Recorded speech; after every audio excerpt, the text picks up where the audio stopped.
He was the madman of metal, the prince of darkness, and one of rock's most iconic figures. But behind the chaos and legend was a garage. And when Ozzy Osbourne passed, what was found inside, his rare cars, personal notes, and one vehicle tied to heartbreak, told a story louder than any amplifier. This is the untold tribute to Ozzy's final sanctuary. On July 22, 2025, the world lost more than just a rock legend. It lost a symbol of chaos, vulnerability, and unapologetic authenticity. Ozzy Osbourne, the Prince of Darkness himself, passed away at the age of 76. News outlets exploded. Tributes flooded in from every corner of the world. Fans gathered at Black Sabbath murals in Birmingham, held candlelight vigils in Hollywood, and blasted "Crazy Train" from their cars in honor of a man who'd lived loud, loved recklessly, and somehow endured. But as the headlines echoed and tributes rolled in, there was one place that remained completely silent: Ozzy's private garage. Unlike his music, this place had never made it to the spotlight. Hidden behind the gates of his Los Angeles estate, sealed off for years during his declining health, this garage had become more myth than reality. Not even close friends or longtime bandmates could say what was inside. It hadn't been opened in over a decade. It was the one domain Ozzy had truly kept to himself. And now, with his passing, the heavy door creaked open, not just physically, but emotionally. What lay behind it wasn't just a car collection, it was a time capsule of Ozzy's soul. There were stories here, left in oil stains, crumpled notes, dust-covered dashboards. Each vehicle inside wasn't just bought. It was lived in, cried in, sung in, and in some cases, hidden away for very personal reasons. This wasn't the garage of a rock god looking to flaunt. It was the sanctuary of a broken genius, a man who saw machines not just as toys. What they found inside would shock even lifelong fans, and some of it would never be shown to the public. Ozzy Osbourne's relationship with cars began long before the limos and luxury. It started in Birmingham's grimy alleys, where survival came first, and teenage rebellion ran rampant. As a young man in working-class England, Ozzy didn't learn to drive in a clean-cut driver's ed course. He learned from watching, mimicking, and eventually stealing. His first ride? Likely someone else's. Friends from back then have admitted they borrowed beat-up vans and junkers just to escape the gray skies and factory walls. To Ozzy, the wheel represented one thing: freedom. As his musical journey began with Black Sabbath, cars followed close behind. Beaters, vans with no heat, and whatever could haul equipment from pub to pub. But after Paranoid hit, so did the royalties. And Ozzy's tastes, though never polished, became iconic. His first major purchase? A blacked-out Rolls-Royce Silver Shadow, which he crashed within a year. It was a theme that would repeat itself: fast living, faster cars, and the unpredictable chaos that came with both. Ozzy wasn't into cars for the flex. He didn't collect them to impress the press. He loved them like he loved music: loud, powerful, and dangerously close to spiraling out of control. He often said he felt more peace inside a car than on stage. The garage became his second backstage, a place to breathe. In those early years, Sharon tried to help him build a real collection, but even she admitted Ozzy would fall in love with a car and then destroy it within months. Still, there were a few he held on to, the ones that had stories, emotional weight, or memories attached. And over time, those stories would end up parked quietly behind that sealed garage door, forgotten by most, but never by Ozzy. At the height of his fame, Ozzy Osbourne had a garage that could rival royalty, not just in value, but in history.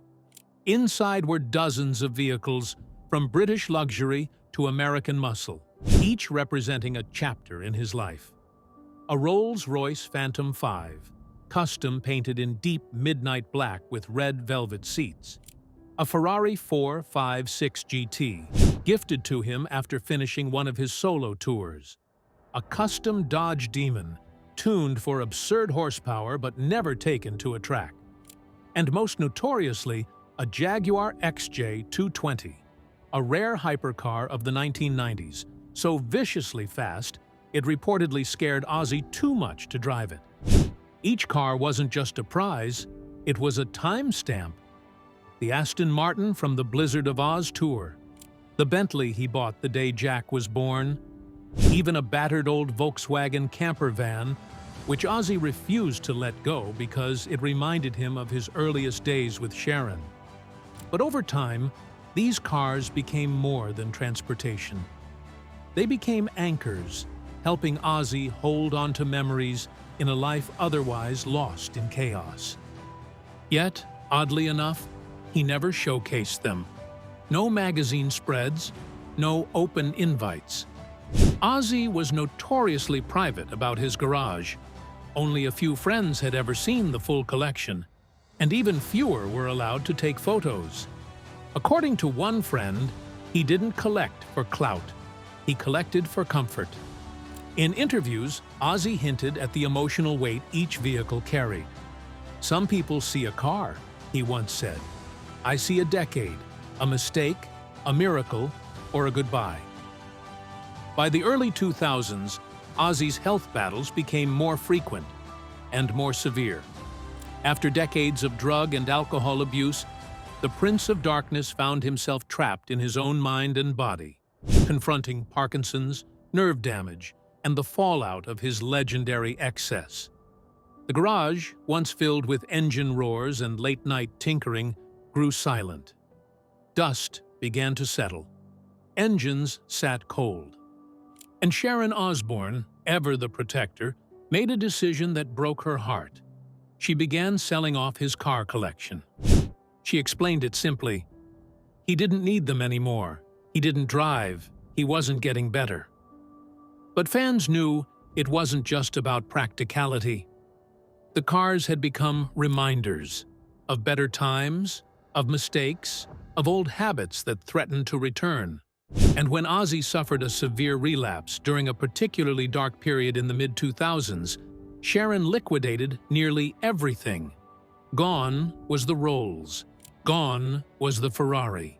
Even the Aston Martin Fave 8, the one Ozzy said felt like a rocket ship, was sold without fanfare. Ozzy reportedly begged her to keep two. She kept one. The decision was met with quiet tension. In interviews, Sharon defended it as survival. Ozzy, on the other hand, never mentioned the garage again. But those close to him said he often wandered in late at night just to sit in the one remaining car, in silence. That garage became a graveyard of memories, locked away, lights off, no press, no visitors. It was no longer a collection. It was a mourning room, waiting for a man who was still fighting to stay alive. When Ozzy's family finally re-entered the garage after his passing, they didn't expect to find anything more than cold steel and old oil stains. But tucked behind glove compartments, taped under visors, and hidden in center consoles were handwritten notes, some decades old, others clearly recent. Each one offered a glimpse into Ozzy's soul, a mind often misunderstood by tabloids and fans alike. Some notes were simple, reminders to fix a carburetor or change the oil, but others, much heavier. One, found taped inside the glove box of his old Rolls-Royce, read, "This car got me through the worst tour of my life. I don't remember most of it, but I remember this seat." Another, written on the back of a set list, was addressed to Sharon. "Don't sell this one. Please. It's got too much of me in it." Another heartbreaking message scrawled on a wrinkled receipt simply said, If I go, don't let them clean this out.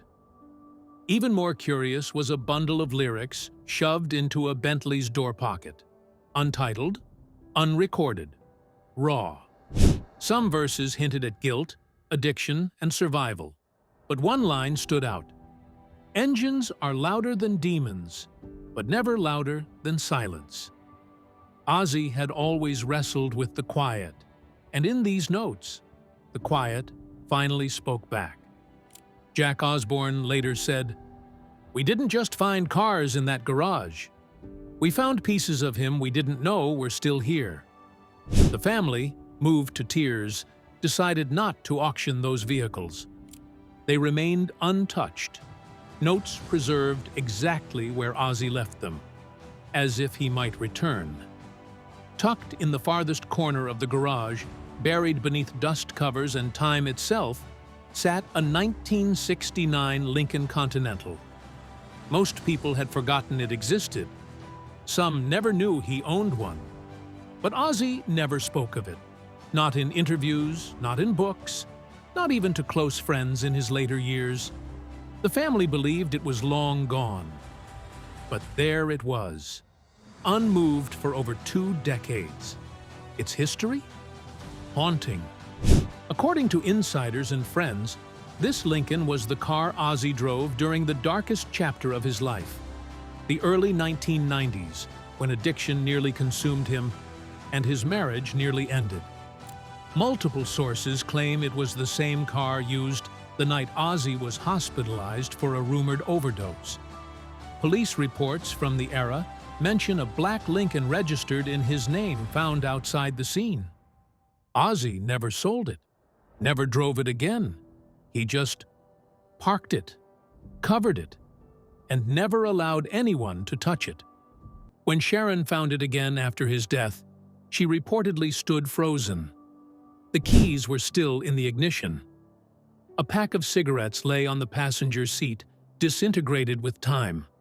The odometer hadn't moved since that fateful week in '93. One note was found in the glove box, reading, "This one don't drive anymore, and neither do I." They debated whether to keep it or crush it. In the end, they sealed it back under a fresh cover. Not as a car, but as a tombstone, a relic of survival, a painful reminder of just how close the Prince of Darkness came to never seeing the light again. Unlike most celebrities with car collections, Ozzy never bragged.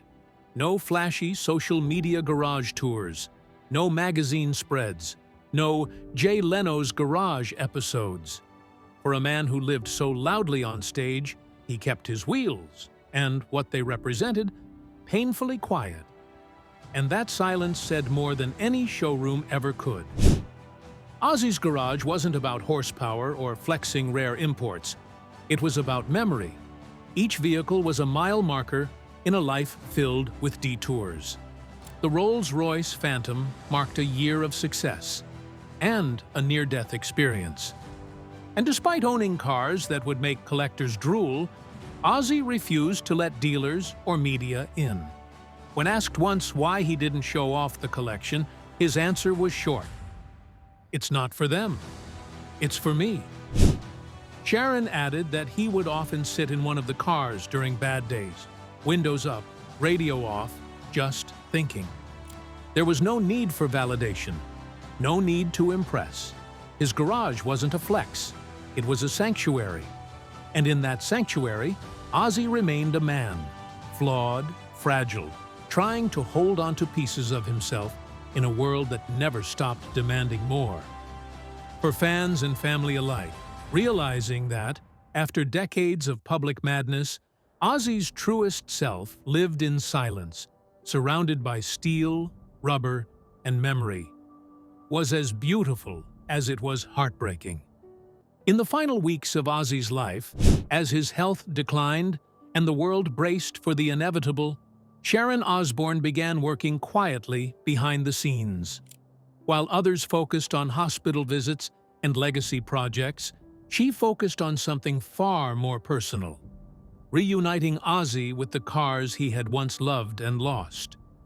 Two stood out in particular: his blacked-out Range Rover, the one he'd driven during calmer years in the English countryside, and a 1970 Aston Martin V8, the same model he'd once called the only thing that ever outran my demons. Both had been sold during a dark chapter when Sharon liquidated much of his collection, desperate to save him from himself. At the time, Ozzy had understood, but he never forgot. With help from friends in the collector world, Sharon managed to track down the exact vehicles, not replicas, not similar models, the same VINs, same wear, same history. The Aston Martin had been sitting in a California garage, untouched for years. The Range Rover had changed hands 3 times, but remained surprisingly well preserved. When they arrived back at the Osbourne estate, Ozzy was too weak to drive, but he insisted on seeing them. Family members wheeled him into the garage. The second he saw the Aston, tears reportedly welled up. He didn't speak, just reached out and touched the hood. Sharon whispered, "I brought them home." Later, he asked to sit inside the Rover one last time. With help, he climbed in. The door closed, and for 15 quiet minutes, he sat alone. That moment wasn't about horsepower. It wasn't about fame. It was about closure. Sharon gave Ozzy the one gift few stars ever get, a chance to come full circle with the pieces of himself he thought were gone forever. News of Ozzy Osbourne's passing on July 22, 2025, spread like wildfire. But unlike the media frenzy surrounding most celebrity deaths, something unusual happened outside the Osbourne estate in Hancock Park, Los Angeles. Fans didn't come with signs or chants. They came in silence. By sundown that day, Ozzy's gated driveway became a makeshift memorial.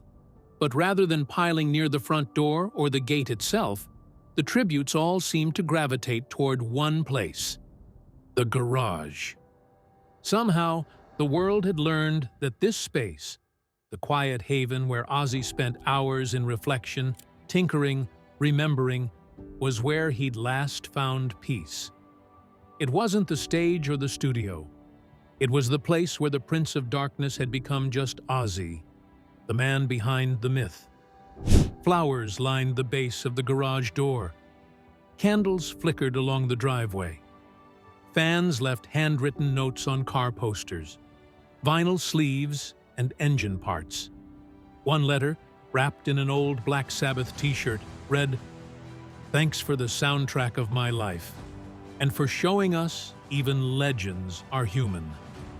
Another note, placed under the windshield wiper of the returned Aston Martin, simply said, "You made noise for the world. Now rest in silence." Jack Osbourne took to Instagram to post a photo of the scene.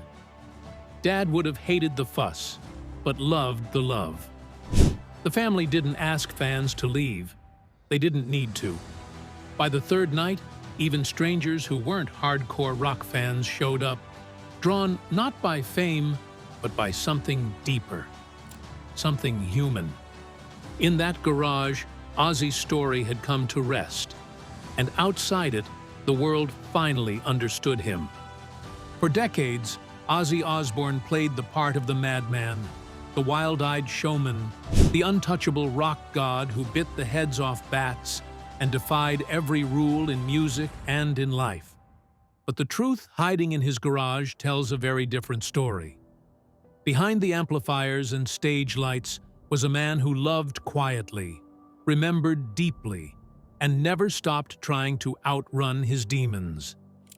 The cars he collected weren't just trophies of success. They were time capsules, each tied to a tour, a loss, a moment of clarity, or a spiral into chaos. Some brought him joy. Others carried scars. All of them, in their own way, helped him survive. Inside that garage weren't just machines. There were notes no one had ever read. Glove boxes filled with scribbled lyrics. Windshields still smudged from his hands. A mirror of the man the world never really saw. Not Ozzy the icon, but Ozzy the husband, the father, the soul searching for silence in the roar of an engine. He never needed the world to understand him, but in the end, his garage, sealed away from cameras and chaos, told the story for him. A story of redemption, a story of regret, a story of a man who wasn't just the Prince of Darkness, but a flawed, brilliant survivor who left behind something more than albums and headlines. He left behind truth, tucked between spark plugs and seatbelts. And now that the door is open, we finally see him. Not the legend, the man. And somehow, that's even louder.